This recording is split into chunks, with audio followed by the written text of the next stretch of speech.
Olá, pessoal, tudo bem? Bem, nós estamos chegando ao final do nosso Gamifica RH Pocket. O objetivo de todo o treinamento foi, de fato, fazer com que vocês pudessem ter estratégias para conseguir fazer e projetar aí algum produto gamificado, algum projeto gamificado. E recentemente a gente fez um encontro, uma mentoria online, e foi muito interessante ver alguns produtos que já estão dando vazões aí para os protótipos, que seria já um tema do nosso quinto e último módulo. Bem, esse módulo, o grande objetivo dele é para que vocês consigam é, estabelecer uma estratégia de criação do design da gamificação. E por que eu não trouxe nem slides para vocês nesse? Porque para uma estratégia de gamificação é muito importante que você encontre dentro do seu processo criativo aquilo que mais faz sentido. Eu faço muitas curadorias, isso caracteriza muito como eu sou. Então, eu posso dizer que o meu processo criativo é beber de várias fontes e eu sugiro isso fortemente para vocês. O Yuka Chao, ele estabelece as etapas de um processo criativo para que você consiga fazer minimamente é, tudo aquilo que eu já passei para vocês, né? Então, vocês já tiveram acesso aí às 3 primeiras etapas, que é justamente a etapa do diagnóstico, que é você se aprofundar e entender o cenário, entender qual é a sua persona. Depois, estabelecer qual é a sua história, a sua estética. O Yuka Chao, ele foca muito na estética de uma gamificação. E em terceiro, justamente as mecânicas. Inclusive, para as mecânicas, eu até já mandei para vocês no grupo lá do Telegram uma planilha de Excel para você estabelecer vários tipos de mecânica. É uma planilha que eu tenho comigo, onde eu vou alimentando essa planilha. Então, vamos supor, eu fui no Pão de Açúcar fazer nunca tinha ido no Pão de Açúcar, fui e encontrei lá o programa de pontos do Pão de Açúcar e tudo mais. Isso é uma mecânica clara de jogo. Então, eu gosto de fazer algumas anotações para não esquecer. Então, essa planilha tem qual é o tipo de mecânica, o que eu ganhei, o que eu senti quando eu vi aquela mecânica, porque isso tá muito relacionado ao meu tipo de jogador. Então, como você já passou pelo seu tipo de jogador, você vai saber aprofundar. Você vai saber o que que dá certo e o que que não dá certo para você.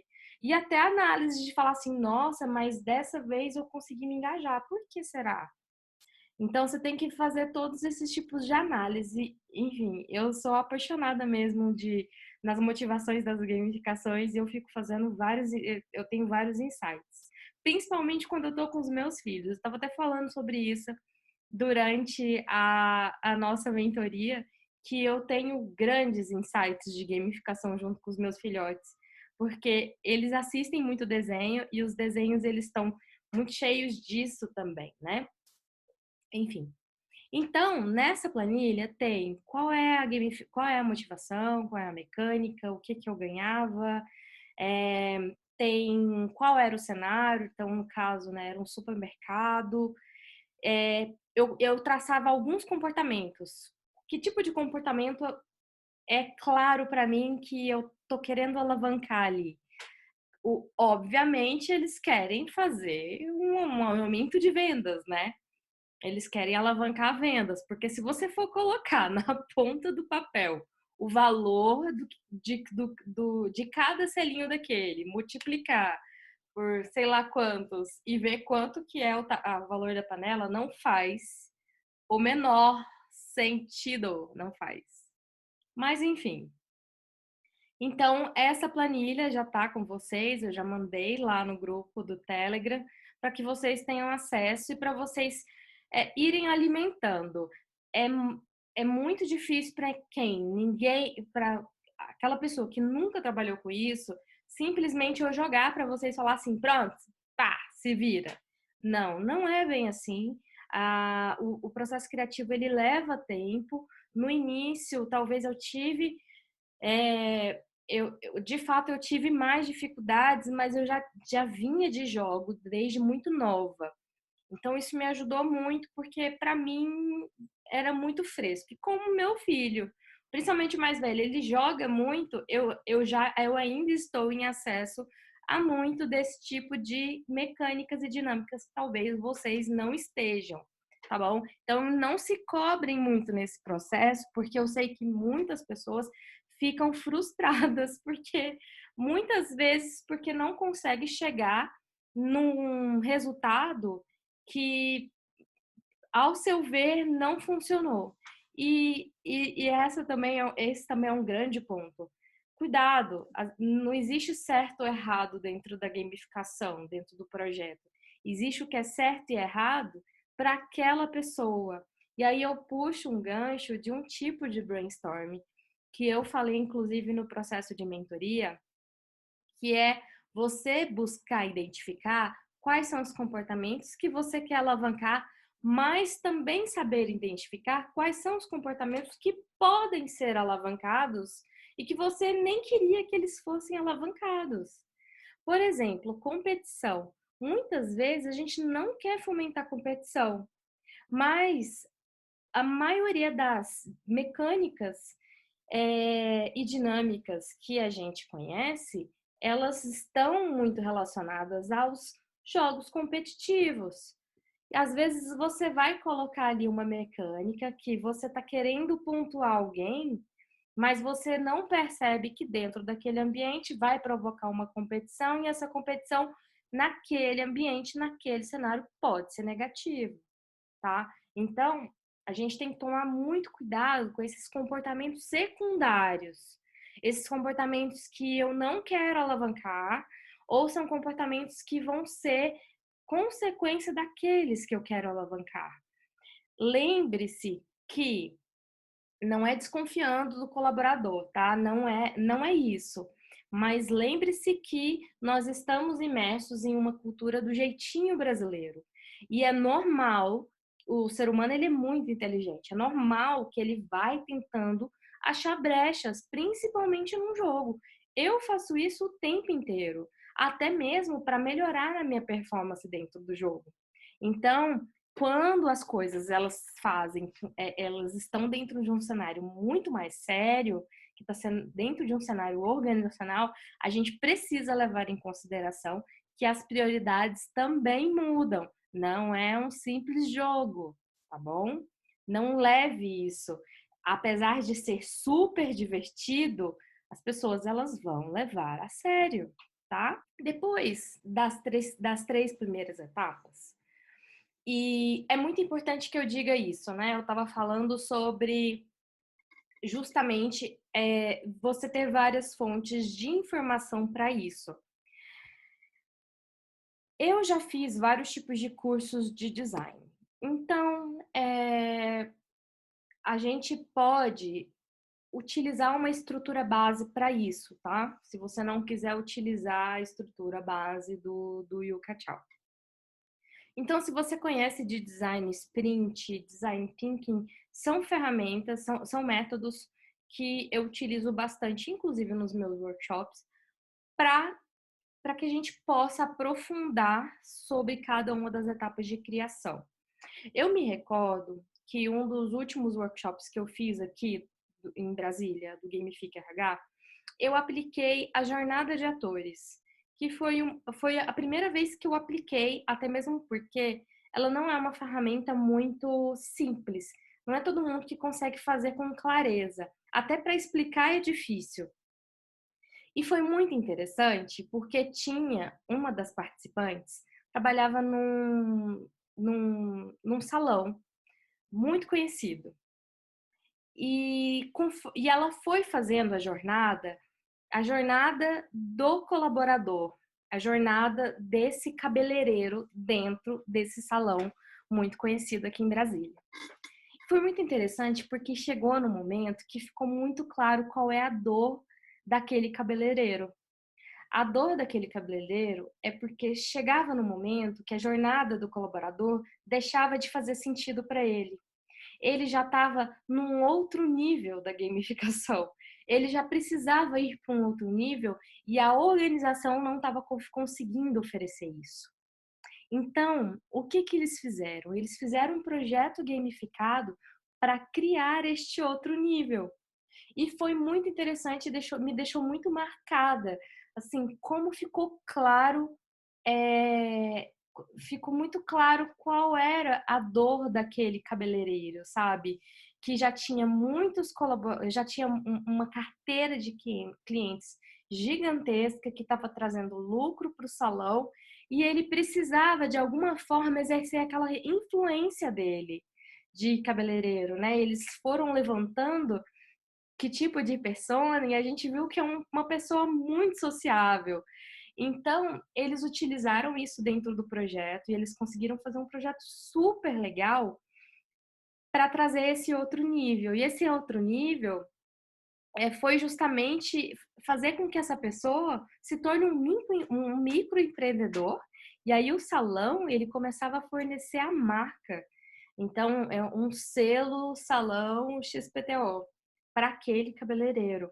E aí ele entrava como se fosse uma filial, enfim, né? Não me recordo em detalhes como que ficou o projeto, mas eu sei que ficou muito legal e, e ficou muito marcado. Então, a jornada do ator, ela é muito interessante, o que ampliou mais ainda a minha mente sobre o employee experience para dentro da gamificação. Se a gente consegue estabelecer uma jornada do colaborador e a gente consegue fazer um diagnóstico desse, a gente consegue pontualmente estabelecer um tipo de gamificação que vai te trazer muitos ganhos, porque você está indo direto naquele lugar, naquela dor daquele colaborador. Então, eu poderia dizer que quanto maior a dor, se for bem feito, maior é o resultado, de fato, né? O maior impacto. Então, tenham isso em consideração também, de fazer essa jornada, de verificar qual é a jornada de passo a passo daquela pessoa ali dentro daquilo que você vai produzir. É, além das etapas do Yucca Chow, a gente tem as duas últimas, que é justamente a testagem e o protótipo, né? O protótipo, ele traz de uma forma ele pode ser de baixa, média ou alta fidelidade, aquele projeto real para você poder testar. Então, se você quer, por exemplo, apresentar um projeto que já esteja mais validado, é muito importante que você faça esses testes. Então, sei lá, a gente vai jogar baralho aqui, a gente acabou de testar o jogo, chama alguns amigos para testar esse jogo. Utilize isso, chame pessoas para testar. Verifica quais foram as informações que ficaram estranhas, quais foram as informações que ficaram confusas. O que essa pessoa precisa de fazer aqui? Opa, parece que eu não sei para onde ir aqui nesse momento, parece que aqui não ficou visível. Isso é muito importante. A gente fez um jogo chamado Viralizando para o workshop Virais, que é de Business Partner. E a primeira vez que a gente imprimiu, foi um jogo, foi um tabuleiro, né? Foi utilizado só no último dia. A gente não fez gamificado, tá? Que isso fique bem claro. Foi só um jogo para aprendizagem, para adquirir conhecimento de BP. E, enfim, mas no jogo eu consegui ver vários detalhes que se eu não tivesse feito isso, eu teria perdido. Então, assim, por que que você faria isso, né? Se você, se numa situação normal, a ideia é que você faça realmente sprints, né? Façam protótipos, mini protótipos, testes, para que você vá executando isso. Ah, Lud, mas como que eu faço isso dentro de uma organização? Não precisa ser dentro da sua organização. Qualquer pessoa pode utilizar, a não ser que seja uma informação sigilosa, e aí você não possa convidar pessoas de fora. Mas, por exemplo, eu quero gamificar o meu processo de onboarding, que é aquela ambientação, aquele início. Mesmo que aquela pessoa não seja da organização, e é até interessante que não seja, afinal, né? É a forma como ela está se sentindo no primeiro dia de trabalho, nos primeiros meses de trabalho. O importante é que você veja qual é a reação dela dentro daquele teste ali e você faça isso de uma forma onde você vai sistematizando para poder melhorar algum tipo de processo dentro do seu jogo. Então, você pode criar ele dentro da sua organização, como você pode criar ele fora da sua organização, não tem problema. É só você levar em consideração o custo que você tem com isso, né? Qual o orçamento que você tem para poder fazer isso. Por exemplo, teve um protótipo recentemente de um amigo meu que ele foi fazer. Eles fizeram uma festa de mentira, mas era uma festa normal, tinha bebida, era durante o dia, mas tinha bebida, eles botaram uns papéis assim para tampar para ficar mais escuro, colocaram luzes, colocaram música, as pessoas tinham que pedir bebida, tinha umas pessoas que estavam tipo encenando como se fossem colaboradores da própria festa e por aí vai. Eles estavam testando um produto X lá e aí eles fizeram todo esse esquema. No hospital, a mesma coisa, coloca uma pessoa morrendo ali, sendo deitada, e você ali testando de alguma forma e tudo mais. Então, é muito importante esse teste para que você já consiga ir melhorando o seu projeto de gamificação.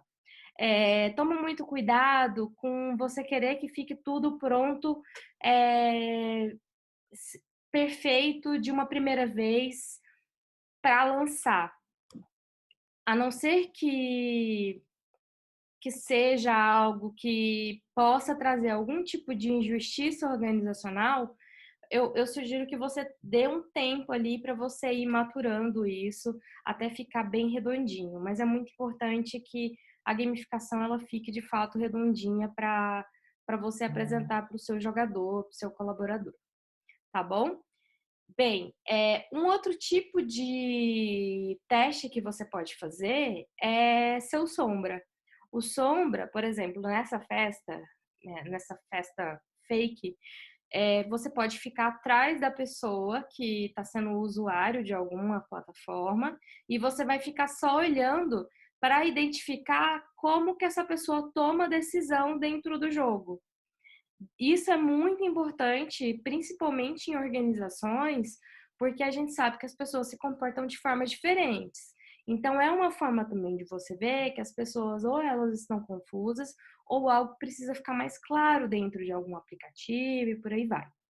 Já existem algumas ferramentas que fazem mockups, que são justamente aquelas telas de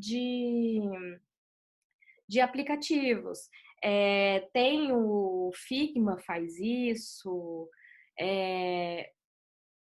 o Miro também faz isso. Então, já são algumas ferramentas gratuitas que você pode fazer essas transições e a pessoa, de fato, ser algo mais tecnológico. Precisa ter tecnologia? Não, a gente não vai nem entrar nesse detalhe. Não precisa ter tecnologia. Então, como é que eu vou fazer um tabuleiro? Massinha, Lego, copo plástico, enfim, fica a seu critério de verdade. Quanto mais rico ele ficar, melhor, mais real, mais claro vai ficar para a pessoa que está vendo aquilo, né? Então, use a sua criatividade também na hora que você estiver montando o seu projeto. Tá bom? Bem, qualquer dúvida que vocês tiverem, é só entrar em contato comigo, não tem problema, eu vou deixar o meu e-mail aqui embaixo e a gente vai se falando. O Telegram, ele é o Telegram do RH Lab, então qualquer pessoa pode entrar. A gente deu uma pausa nas informações sobre RH e tudo mais para a gente poder, de fato, se dedicar a esse projeto de gamificação que a gente gosta tanto, mas você fique à vontade para entrar no nosso Telegram quando você quiser, para ver as informações antigas, o que as pessoas mandaram, enfim. A gente está aí à disposição para vocês. E eu espero que você propague o que é de fato a gamificação correta por aí, pelo amor de Deus. Tá bom? Um beijo e até os próximos módulos. Afinal, a gente tem um outro treinamento que é o Employer Experience. Como eu já dei uma palhinha aqui, é muito interessante para quem está querendo fazer Employer Experience dentro da organização, puxar as motivações do Octalazes e puxar a teoria, de fato, do engajamento para dentro de Employer Experience. Então, isso são cenas dos próximos capítulos do nosso próximo módulo e a gente se vê em breve, tá bom? Um beijo e não esquece de curtir o nosso canal aqui embaixo e tchau, tchau!